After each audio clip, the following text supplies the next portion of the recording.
Ladies and gentlemen, boys and girls, children 18 plus.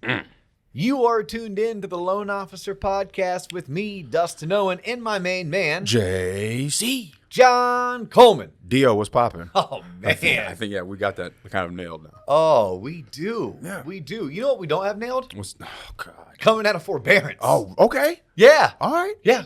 Coming out of forbearance. Yeah. Like, here we are, mid-June, right? No, July, actually. Oh. I know. The year is already halfway over, I know. Mid-July. Basically. My mind went to June because we were supposed to, as a country, exit forbearance end of June. Our government stepped up to the plate and said, hey, we're going to give you until the end of July. Okay. But then what? Then July's here. And then what if you've been in forbearance for the past 12 months or 18 months? Whoa, I've kind of been used to this lifestyle. And what do you mean it's about to come to an end? Yeah, I got two things. The unemployment checks are drying up, and you got to start paying for your housing. Whoa. Hold on. Yeah. And look, for some people, it's kind of like, all right, man. All right, cool. All right. Yeah. It was a good ride. It was a good ride. It was a good run. Other people, not so much. Right? Other people, like, this is a very unfortunate event. Right. So what I want to do today on today's show, on today's episode, is let's talk about, it's a very relevant topic, coming out of forbearance and what are your options. Okay. Because this is going to apply for realtors who have clients who are currently in forbearance or future clients.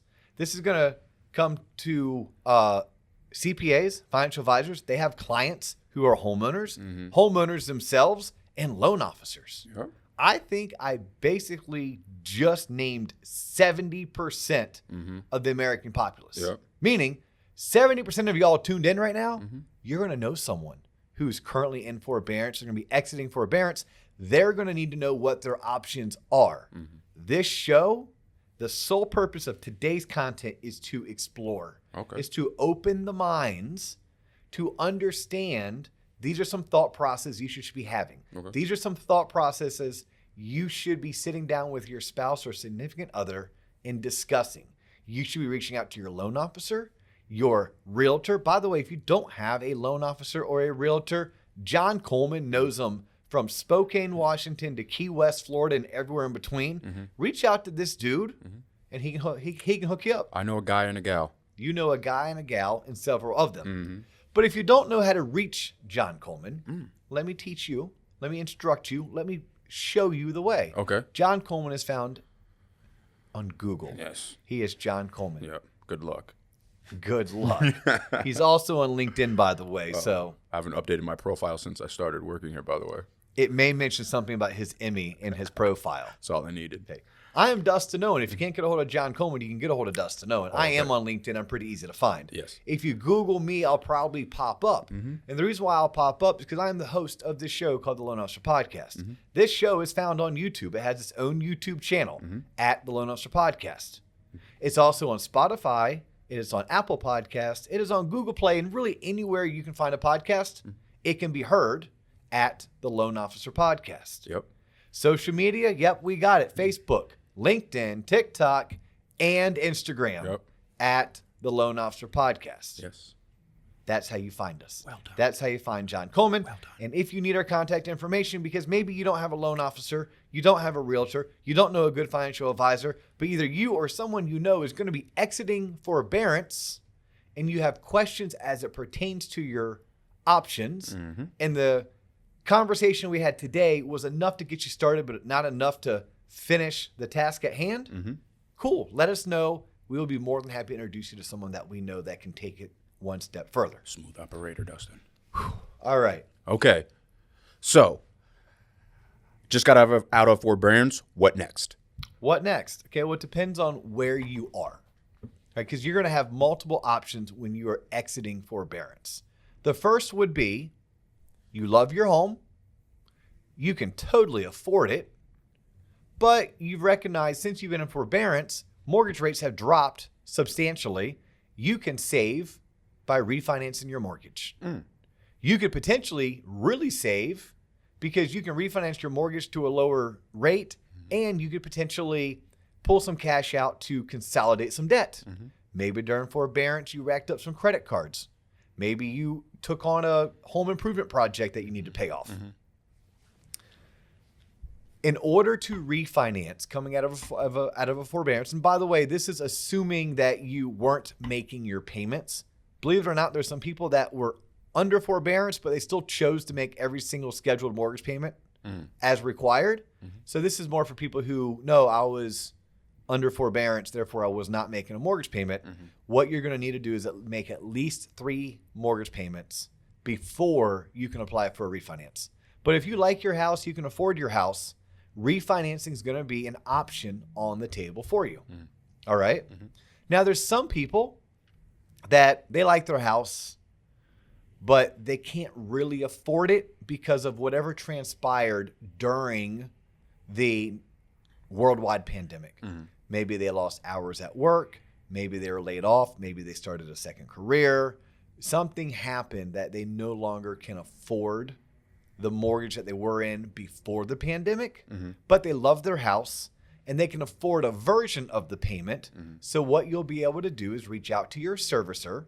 That's the person you make your payments to. You can find their phone number on your most recent statement and discuss a loan modification with them. Now, my understanding is that you should be able to modify your loan without missing a payment. And that's crucial to know because back in the day, like 07, 08, 09, in order for someone to even attempt a loan modification, their servicer forced them to miss at least 3 payments. They forced them to go into default. They forced them to go into pre-foreclosure, at which point the loss mitigation department would actually pay them attention. My understanding is that that's not going to be the case. So you could potentially modify your current mortgage. Now, when you modify it, here's what's going to happen. So one way or the other, when you're in forbearance and you were not making your mortgage payments, you owe that money back. It's not just Forgiven. Yeah, it's just forbeared. Okay. Forborn. Forgot. No. It's excused, but they're going to tack it on to the end. Okay. So when you modify, what they'll do is they'll go ahead and take the amount that you owe. They're going to tack it on. More than likely, there's multiple ways to modify a mortgage. I'm going to teach you the way that I would do it if I was your servicer. I'm going to tack it on to the end. I'm potentially going to lower your interest rate, not force you into a refinance, just lower your rate. And because lowering your rate reduces your payment, by the way. Yeah. Reducing your payment makes it easier for you to make payments on time. What if I also gave you the option of extending from a 30-year loan to a 40-year loan?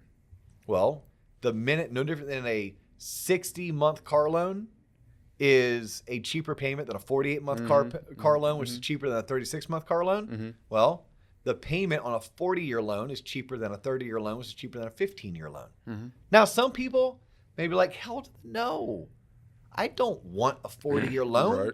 Like, I'm at a point in my life where I am dreaming of having my mortgage paid off, Yeah. of owning my house outright. Yeah.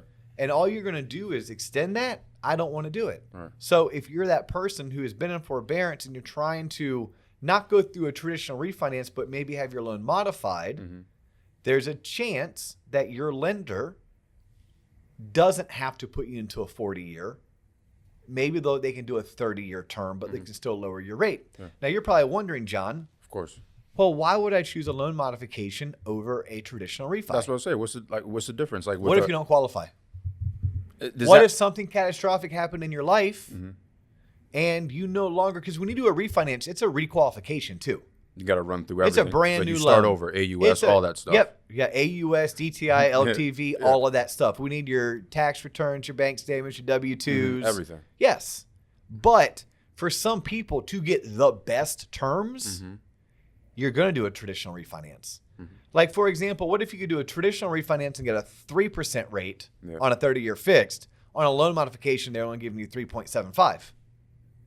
So you may choose, well, I don't want to do a loan modification because I want to do a true refinance. And if you can truly qualify and afford your home and the payment, then all you have to do, like I said before, is you have to make 3 payments on time, then reach out to your favorite loan officer and discuss qualifying for the refinance that suits your needs. Because we do refinances in this industry. We do refinances where all we do is just lower the rate. Lower the rate, it saves $100, $200, $300 a month. Bingo, bongo, bango. We're good to go. We sometimes do a refinance where we drop someone from a 30-year loan to a 15-year loan. Yes, the rate went down, but maybe the payment stayed the same because the payment on a 15-year is higher. But what we did is maybe we shaved 10 or 12 years off of that person's mortgage. Right. Now they're going to own their home outright 10 years sooner. Now we also get super creative and we'll do refinances just to remove private mortgage insurance. Sometimes we'll combine removing private mortgage insurance with lowering the rate. We could remove private mortgage insurance, lower the rate, and lower the term, meaning where we go from a 30-year to a 20 or a 15-year. And then we can start doing things like if you have a boatload of equity, we can tap into that equity. It's called a cash out refinance. Pull some of that cash out, and pulling that cash out, we could either fund little Johnny and little Sally's college fund. We could pay for a home improvement. We could consolidate debt. I've done this once as a consumer. I've helped my friends. And when we do these types of loans, these debt consolidation loans, it typically saves people thousands of dollars. Like imagine getting yourself into a tough spot for whatever reason, and you had $20,000, $30,000, or $40,000 of consumer debt, right? Whether it's a private student loan, usually credit cards, maybe even a high interest car loan. And we're able to pull 40 grand out of your equity of your home, wipe all of that debt clean. Now you don't have that high private student loan payment, that car payment, and the $25,000 of credit cards. That sounds like a win.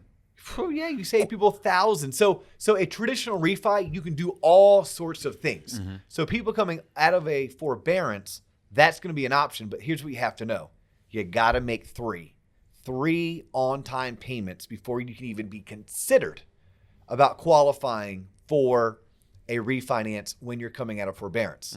Your other option is going to be a loan modification. A loan modification is probably not going to give you the best terms that the refinance would, but you would do the loan modification because maybe you didn't qualify. Maybe something about your credit profile, your debt income ratio, your loan to value, whatever the case may be, you didn't sit well in that bucket. You can call your servicer. You can do a loan modification. Some servicers are going to take you from a 30-year to a 40-year. Some consumers will love it. Other people will loathe it because they dream of paying their house off, and a 40-year term wouldn't allow them to do that. And one more quick thing, and I'll let you ask that question. You're dying to ask me, John. Because I keep forgetting it. Okay, cross your fingers. That's what I do. Whenever I need to ask, I just, for whatever reason, cross my fingers and it reminds me. Yeah. Okay, so cross your fingers so you can remember. But my last point that I wanted to hammer home on the loan modification was that keep in mind you also don't typically get the best terms. And the hardest question for someone to ask themselves, and that's a truth, mano y mano, you're talking to the person in the mirror, whether your mortgage payment is $1,800 or $1,300, whether it's $2,000 or $1,500, are you going to be able to make that mortgage payment? That's going to lead us into our third option. So I'm going to ask you now to remember your question and throw it my way, because then I'm going to talk about the third option. Okay, that's the first time I've heard about loan modification. Does something need to go like catastrophically wrong for someone to talk about loan modification, or could you call up your servicer at any point in the process and be like, hey, I want to modify my loan to do something? Typically speaking, a loan modification is part of the loss mitigation. Gotcha. So your lenders, servicers, they are doing loan modifications as a way to preserve the home, preserve their interest and your interest, and allow you, the homeowner, to stay in your home. Gotcha. So if you're making on-time payments, everything's great, you can't be like, hey, I want to modify. Yeah, correct. Gotcha. Okay. Yes. So non-COVID time frame, right. The only time you're going to modify your mortgage is typically when you've fallen behind. Gotcha. If you fall behind, then your servicer will work with you and determine, well, do I just foreclose on John Coleman? Or is he someone worth saving? Gotcha. Can John be saved? Gotcha. Right? Your mama thinks so. She's still working on it. Never give up. Your cousin, he gave up on you years long time ago. ago. Long time ago. Yeah, he's like... In the turtle sandbox. Yes. The plastic one that you guys got from Costco. You know it. Yeah, we had one of those too. My parents didn't buy one, but the Smiths, 4 houses down, they had one. Yeah. Right. So we'd go hang out with Dana. Me, Brian, and Dana would go play in the turtle sandbox. In the turtle sandbox. Damn, days. All right. All right, so your third option. Okay. And this is really one that I want people. This is a hard one. This is a self-discovery. You got to have a hard conversation with yourself. And I prefaced it with, when you're trying to figure out, is a loan modification work for you? I need people to really think it through. If you don't have a job and you're unable to pay your bills, whether your mortgage payment is $1,200, $1,500, or $2,000, it's not going to matter, right? You're not going to be able to make that payment.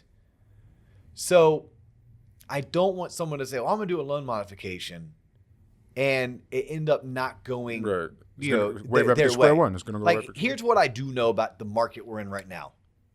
It's the hottest it's ever been. Homes are flying off the market. It is a seller's market. You can get top dollar and beyond for your home, especially if your home is in good condition.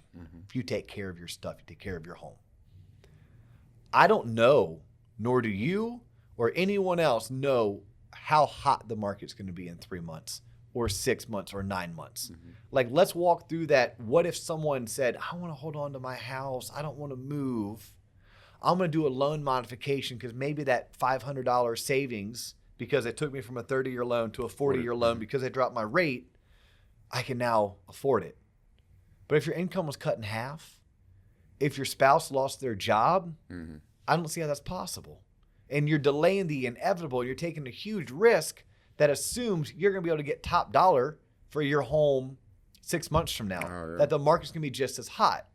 So what I do know from most people, they have a boatload, that's a metric terminology, they have a boatload of cash sitting in their homes. Equity. Homes have appreciated like crazy over the past 3 years, just 3 years. You can tap into that equity and hit a restart button on your life by selling your house. And the market needs it. We need your inventory. You might not want to leave. I understand the ramifications of getting a U-Haul truck and potentially changing schools of your children and, screwing up your ride share to get to work. Like, I do understand that, but, life forces us to make tough decisions. And if you make the right decision and it's only a temporary one, you can be grateful for it long term. It's kind of like when we teach loan officers, like the first 2 years sucks.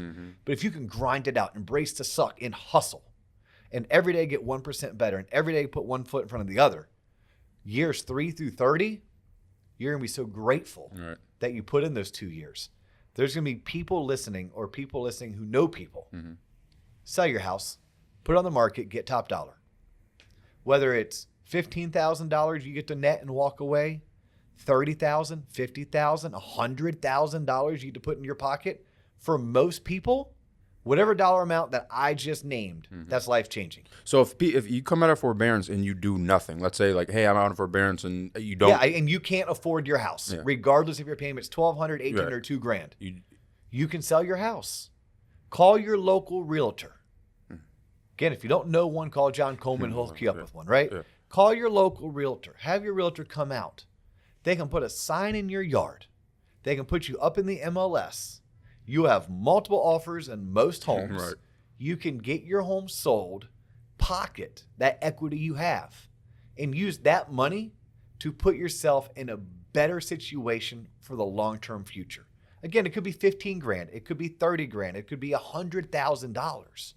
But most people I know, if I gave them $15,000, that's going to be life-changing money. That's going to make their situation better, let alone 50. Like let's just say the number was 25. What could you do with $25,000? Well, here's what sucks. You don't have a place to live. Okay. Do you have friends and family that would take you in until you can figure out what to do? If you can, great. Do that for 3 months or 6 months. If you don't, you have $25,000. That $25,000 will pay for 18 months at the average rent. 18 months. That gives you enough money to go rent a place, even if you had to prepay 6 months because they didn't like your credit profile, they didn't like your income. But you could do that and leave yourself with money to live on. You can't do that by sitting in your home not making payments. By by eventually going through a loan modification and then still not being able to afford your payment. So now it leads to a foreclosure. You sell your home, then that's going to allow you to not have to have the black cloud of a foreclosure or a deed in lieu or a pre-foreclosure on your record. So for some people, I know it's a tough decision. But if I'm talking to someone today, like I'm talking to you, and I say, hey, John, you're getting ready to come out of forbearance. Your forbearance ends in 2 weeks or in 3 weeks. Here are your options. You have 4 of them, actually. Just keep making your mortgage payments. Just start making them. Okay. But I'm going to suggest you look into a refinance. Yeah. If you don't qualify for refinance, look into a loan modification. But if a loan modification isn't going to truly benefit your situation, put your house on the market, sell it. Imagine what you could do with that $20, $30, $50, or $100,000, right? Imagine whether it's paying off debt. Maybe you don't qualify because your credit is in the gutter because you have collections. Yeah. But if you can get $30,000 or $40,000 from selling your home because you bought it 3 or 5 years ago, and the market's appreciated like crazy, then now you can pay off your collections. Now you can put some money in the bank, and you have money to live off of. Right. So for me, this was a very timely topic.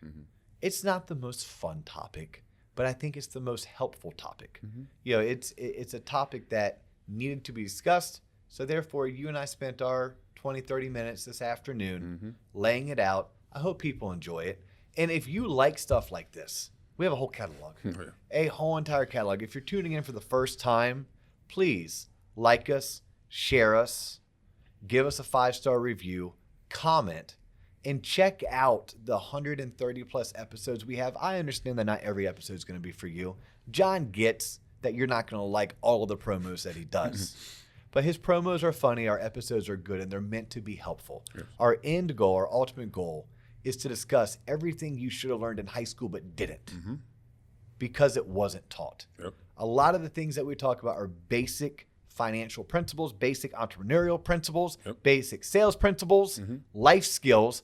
And yes, they're being taught from a 15-plus year mortgage professional and a dude who worked at EA Sports. Yeah. I've learned something in my, time here, so. Yeah. Awesome. I hope they did too. Yeah. Please continue to tune in. He's John Coleman. I'm Dustin Owen. This is the Loan Officer Podcast. We will catch you on the next episode. Deuces.